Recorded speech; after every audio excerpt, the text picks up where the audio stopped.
Coucou tout le monde, j'espère que vous allez bien et bienvenue dans ce nouveau Vlogmas en Laponie. J'ai dormi beaucoup cette nuit.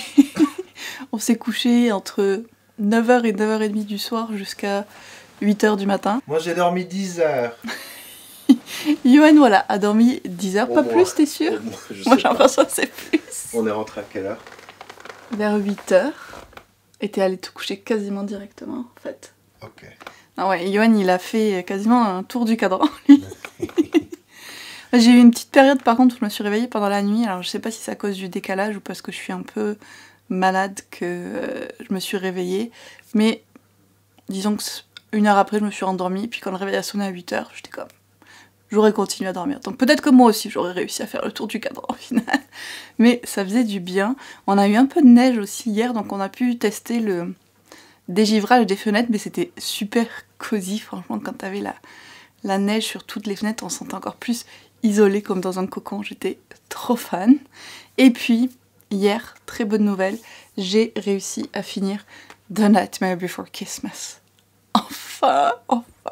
Alors je l'ai lu un petit peu en diagonale vers la fin. Il y a eu un moment où j'ai cru que ça allait mieux, et puis après, non, c'est pas allé mieux. J'ai vraiment eu du mal avec la personnalité de Nicolas, le personnage principal, qui est over the top quand il s'agit de sa romance avec X, vraiment très très intense dans toutes ses réactions. Mais aussi, en dehors de ça, sa manière de réagir est comme très très exagérée et émotionnelle et impulsive plus, et ça à la limite ok, mais surtout comme illogique. Et ça, j'avais du mal. J'ai aussi du mal avec la résolution dans leur relation avec leur père. Parce que le Père Noël actuel gère Noël d'une façon qui lui plaît pas et on découvre qu'il a vraiment des manières de faire pas top et que ce qu'il met en avant, c'est pas les vraies valeurs de Noël et tout. Donc il essaye un petit peu de ramener Noël à ce qu'il devrait être. Et la façon dont il y a la confrontation et tout qui est faite et ce qui se passe, je trouvais ça vraiment bizarre et un peu bancal. Donc même ça au final ça m'a déçu. Malheureusement voilà, c'était pas une super lecture et je suis sûre que plusieurs d'entre vous allez dire je te l'aurais dit Élise, j'aurais dû l'abandonner. Voilà. Mais je voulais pas parce que j'ai mon édition spéciale de Old Crate qui s'en vient, donc j'espérais vraiment l'aimer. Maintenant je vais espérer réussir à la revendre. C'est là où j'en suis et je lirai pas la suite. Ouais, non, ça l'a pas fait du tout pour moi et je me dis, voilà, t'es resté bloqué sur le même livre pendant 3 jours pour ça. C'est ma petite piqûre de rappel. Entre ça et Norfairville, voilà, il faut que je me souvienne qu'il y a une raison pour laquelle j'abandonne les livres et qu'il faut que j'arrête d'hésiter. Vraiment, c'était ma leçon. Donc maintenant, je vais pouvoir me consacrer plus à Michel Strogoff, mais pas de suite, parce que là, on va aller petit déjeuner, puis on a l'activité du jour qui va être une balade en raquette. Donc j'adore faire des raquettes, et j'ai très hâte. Je sais pas du tout combien de temps ça va durer, j'imagine entre 1 et 2 heures, comme le ski de fond. Avant qu'on parte, ceci dit, vu que hier je me suis souvenu que j'avais oublié le calendrier de l'Avent, cette fois je l'ai sorti pour aujourd'hui. Ça va être, je pense, facile encore une fois, vu que l'activité c'est faire une balade dehors. Je pense qu'on va être correct avec ça aujourd'hui. En même temps, j'avais calculé quand j'ai fait le calendrier. Hein. Donc installez-vous confortablement avec une bonne tasse de thé et de café. Et je vais vous laisser avec notre balade en raquette en espérant qu'il y ait plus de lumière pour le ski de fond. Et on se retrouvera pour l'ouverture des cadeaux du jour.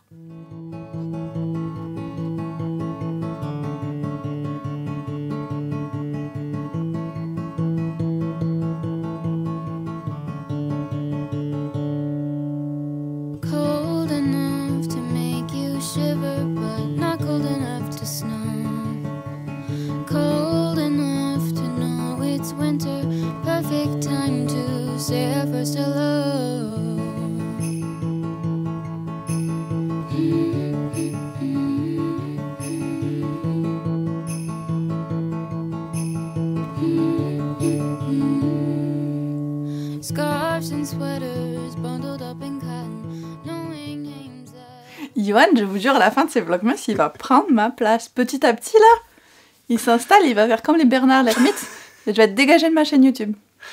c'est ça qui sent bien. Nous voilà revenus de notre balade en raquette et franchement c'était trop bien. Je pense que c'est ma nouvelle activité préférée du séjour maintenant. C'était super chouette d'être dans la nature, on était un petit groupe donc c'était tranquille, on avait vraiment juste les arbres et le silence autour de nous. C'était super chouette. Et la guide nous a donné plein d'explications sur plein de trucs, genre sur les arbres, les traces d'animaux, le climat, certaines coutumes des Samis ou des manières de faire certaines choses. Et c'était vraiment super intéressant. Donc trop chouette, j'avais pas envie d'arrêter. Et ils nous ont dit qu'on pouvait louer les raquettes si on voulait pour le reste de la journée. Mais Johan a dit qu'il fallait être raisonnable et se reposer cet après-midi. Mais il a raison, c'est juste moi qui étais comme je veux continuer. Mais non. C'était le choix qu'il fallait probablement faire, de dire on va se reposer un peu cet après-midi parce que ce soir on a encore un truc. J'en aurais bien fait tout l'après-midi aussi, mais on est quand même déjà bien fatigué, je pense. Et... La voix de la raison. Voilà. J'en aurais quand même bien fait cet après-midi, tout l'après-midi. Là. C'était trop chouette. C'était super. Surtout avec la neige là, qui était tombée dans la nuit. Bon, il y avait des traces encore, mais comme la forêt était neuve, quoi. Enfin, c'était silencieux, c'était beau, on était seuls. C'était vraiment bien.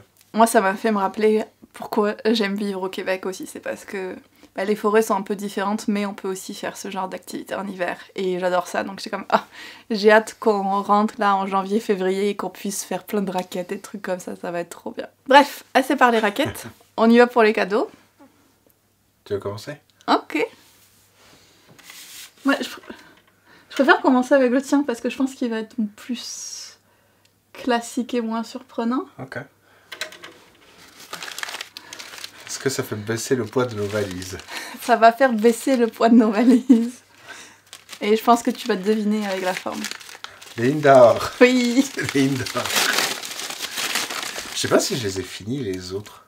Mais ils sont où alors? Dans mon sac quelque part. Je sais pas dans quel état. Congelé. Donc à l'assortiment de lignes d'or, on a quoi? Pistache, beurre d'amande, chocolat noir, le classique et puis un d'hiver. Merci. Mais ça te fera des snacks pour le film de cet après-midi. Exactement. On s'est dit qu'on se ferait une petite après-midi tranquille avec un film, sûrement L'appel de la forêt, pour rester dans l'ambiance. Ok. Cette fois c'est un pont. Non. Non? Si j'ai bien choisi. Mais non. est-ce que j'ai un indice? Un indice. Est-ce que c'est une carte cadeau pour quelque part? Un indice. T'avais regardé une vidéo avec le panier d'automne et puis elle avait dit que c'était toujours le fun d'avoir ça. C'est pas de l'argent quand même. Voilà, tu vas voir. T'étais plus proche avec ce que t'avais pensé avant. Ce serait très bizarre. C'était une vidéo de Darling Daisy sur l'automne. J'adore ces vidéos saisonnières qu'elle fait, elles sont trop belles. Et il s'était fait avec son mari un beau basket. C'est un peu le truc à la mode, en tout cas, que j'ai beaucoup vu cet automne. Sur les réseaux, vous savez, un petit panier surprise avec plein de choses automnales dedans. Et je trouvais que l'idée était vraiment chouette. Oui, c'est toujours une bonne idée. Pas de l'argent. Oh, merci. Merci beaucoup. T'as été trop fort avec mon calendrier, t'as trouvé tellement d'idées différentes. Certaines qui étaient dans ma liste que j'avais mis pour t'aider, mais aussi plein d'autres qui sont vraiment trop cool. Merci. Ça va être parfait parce qu'il va y avoir les soldes du Boxing Day après Noël. Je me prendrai un petit livre pour changer. Donc voilà pour la petite ouverture des cadeaux du jour. Comme vous voyez, anxiété. Et là, comme Johan m'a dit tout à l'heure, elle est toujours sur ton épaule. Et c'est une très belle image, parce que c'est vrai. Mais donc, elle est là, et je l'aime toujours beaucoup. Là, on va, encore une fois, je vous dis ça tout le temps, j'ai l'impression, parce qu'on fait que manger. Mais on va aller manger le repas du midi, puis on reviendra se poser pour la petite après-midi tranquille. Et il neige encore pas mal. Je sais pas si vous allez pouvoir voir. Ouais, on est un peu couvert par la neige, là. Et encore, on a mis le truc qui faisait fondre la neige sur les vitres tout à l'heure, mais c'est revenu. Donc on va être super cosy.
je vous retrouve avant de deviner quoi. Aller manger. Mais je me suis dit pour vrai que c'était une bonne moment pour faire une update parce qu'après on va partir directement faire la motoneige pour voir les aurores. Sachant qu'on ne verra pas d'aurore vu que le ciel est vraiment couvert. Mais c'est l'activité de ce soir. Donc je me suis dit c'est maintenant ou jamais. Je suis désolée, j'ai le nez qui pique. Et ça s'est rajouté à la gorge aujourd'hui. Ok, donc je disais que, comme vous l'avez vu, on a fait notre petite séance film et c'était vraiment très chouette. Plus l'ambiance de la séance que le film en lui-même, je devrais dire. Parce qu'on a regardé L'appel de la forêt, The Call of the Wild, qui est adapté du roman de Jack London. Et l'histoire, de façon très basique, c'est l'histoire d'un chien Buck qui vit dans un état plus ou moins du sud des États-Unis, qui se fait kidnapper pour être vendu, pour devenir comme chien de traîneau dans le nord. Je sais plus s'ils sont dans le Yukon ou exactement, mais un endroit où il y avait, vous savez, tous les chercheurs d'or qui sont allés à une certaine période.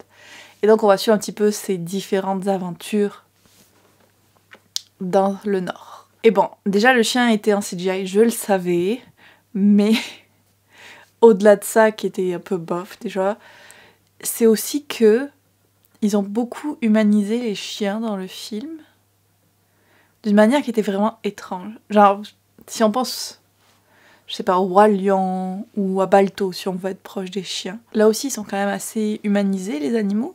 Bah, dans le Roi Lion même, ils parlent. Donc on va plus dire Balto. Voilà, ou ils parlent pas. Je pense pas qu'ils parlent, en tout cas. Bref. C'est moins choquant, je trouve, parce que c'est animé. Peut-être. Mais là, ça faisait vraiment bizarre ce qu'ils faisaient faire aux chiens. Et en gros, la mentalité qu'ils donnaient aux chiens, en fait. Ce qui nous laissait comprendre qu'il se passait dans leur tête. Les expressions, les comportements, c'était vraiment bizarre. Très perturbant. Il y a certaines scènes qui faisaient plus ou moins du sens. Genre vraiment des trucs qui étaient un peu comme... Ok, ça s'arrête là et comme ça... Pas très logique. Genre comme s'il y avait plein d'éléments qui étaient mis de côté, jamais expliqués, jamais revenus dessus. Donc c'était un peu étrange comme... on va dire la façon dont le film était monté de façon globale. Donc ça, plus voilà les comportements pseudo-humains des chiens, très particuliers. J'ai pas full accroché avec le film, et puis vraiment, il y a tellement d'images de synthèse et tout, c'est dommage. Je regrette honnêtement les vieux films, et quand je dis les vieux films, je parle pas de films des années 60 ou je sais pas quoi, je parle juste des films où tout n'était pas fait en images de synthèse, où ils allaient vraiment filmer des vrais paysages, où ils utilisaient des vrais animaux, en tout respect des animaux. Genre, je repense par exemple souvent aux films du Seigneur des Anneaux versus les films du Hobbit. Je trouve ça tellement dommage, tout ce qui a été fait en images de synthèse versus avant ce qui était fait de plein d'autres façons différentes. Je trouve vraiment que ça se voit, et pour moi ça brise un peu la magie des films en fait. Je sais pas vous, comment vous voyez ça, si au contraire vous trouvez que c'est cool, que ça permet de faire plus de choses ou quoi, je sais pas. Mais moi souvent ça me gêne en tout cas. Et des fois c'est vraiment mal fait aussi, mais des fois tu vois surtout que c'est faux. Et ça, c'est ça, moi ça me sort du film du coup. Petit avis cinématographique pour changer, mais si on retourne à la lecture, j'ai continué Michel Strogoff. Alors, ça reste que c'est étrange perturbant même je dirais, de lire un livre qui se passe en Russie et où la Russie est en danger d'être envahie quand on a le contexte actuel, nous, de notre monde. Je suis un peu comme... c'est très perturbant. Mais j'essaye de me replacer que c'est un roman fictif écrit par Jules Verne il y a un certain nombre d'années, pour plus me concentrer sur l'histoire en tant que telle. Et c'est quand même assez intéressant, puis j'ai plein d'images du dessin animé qui me viennent en tête pendant que je lis. Donc on est au tout début. Comme je vous disais, la Russie est en danger d'être envahie par les Tartares. Et il y a un homme, notamment Ivan, je sais plus quoi, qui est un traître et qui veut essayer d'infiltrer l'entourage du frère du tsar pour le tuer probablement et pour faire tomber une ville de l'intérieur. Et donc le tsar va envoyer Michel Strogoff porter un message à son frère, mais il a comme plus de 5000 km à parcourir le gars. C'est un gros voyage. Donc là il est parti il y a pas longtemps, on voit la tension un peu qui monte en Russie, les gens qui commencent à prendre conscience du danger et tout ça. Et il se trouve qu'il a croisé la route de Nadia. On sait pas encore son nom, mais il l'a croisée. Et là j'étais comme... Pourquoi Jules? Pourquoi? Pourquoi tu mets un homme de 30 ans qui porte attention à une jeune fille de 16-17 ans? Pourquoi?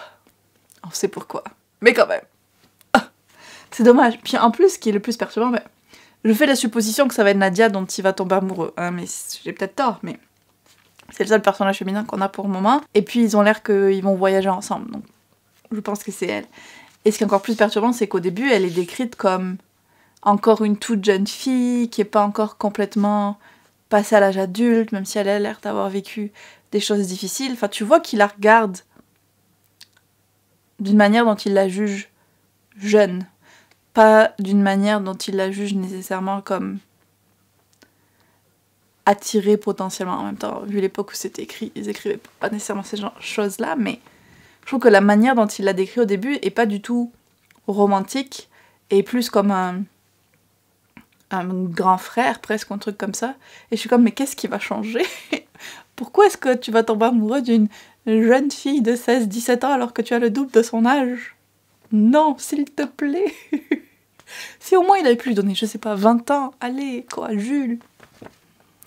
Voilà, donc petite frustration par rapport à ça, même si je devrais pas être surprise encore une fois à cause de l'époque où le livre a été écrit. Après, l'histoire en tant que telle, quand même intéressante.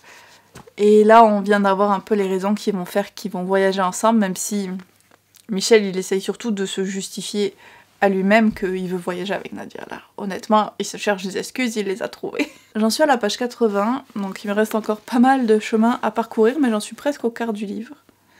J'ai bien hâte de voir toutes les aventures que Michel Strogoff va vivre et les associer aux souvenirs un peu que j'en ai du dessin animé. Et je vous dirai quand j'ai avancé un petit peu plus ma lecture, qu'est-ce que j'en pense. Il faut que je me rhabille pour sortir. La flemme. Ça m'a à chaque fois 10 minutes pour enfiler toutes les couches, je vous jure. Et ce midi, j'en avais oublié une, je l'ai sentie. Donc là, je vais faire attention à tout mettre.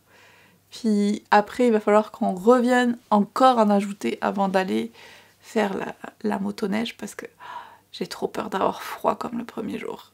C'est ma grosse crainte. Mais on va voir, je vais plus me couvrir et on va espérer que tout aille bien.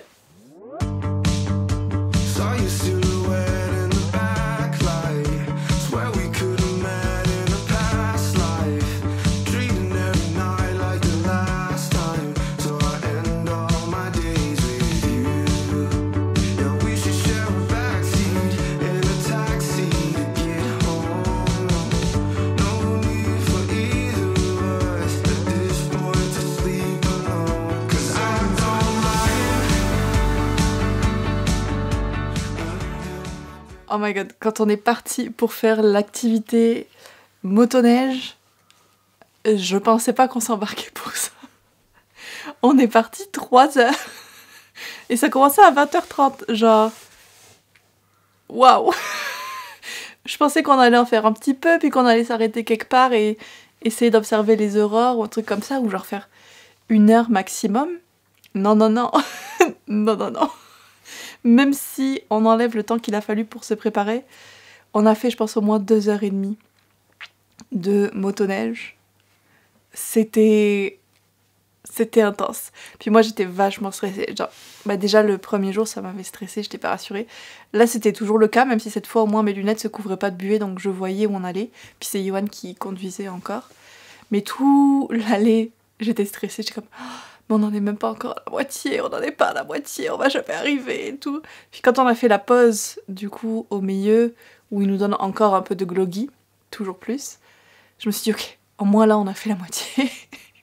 Et puis le retour, j'ai quand même beaucoup plus profité, j'étais moins stressée, j'étais plus relax. On a vu des des rennes aussi, donc c'était fun. Puis même si c'était sombre, on avait quand même la lumière des phares, donc on voyait autour et c'est quand même toujours beau. On a pu voir un tout petit peu des aurores boréales. Au moment où on allait partir, en fait, il nous a dit « Ah, attendez, regardez !» Et on a pu en voir genre 2 lignes, mais très très claires. Parce qu'en fait, il a neigé toute la journée, il neige encore. Du coup, c'est tout couvert. Mais c'est ça, on a pu en voir un tout petit chouïa.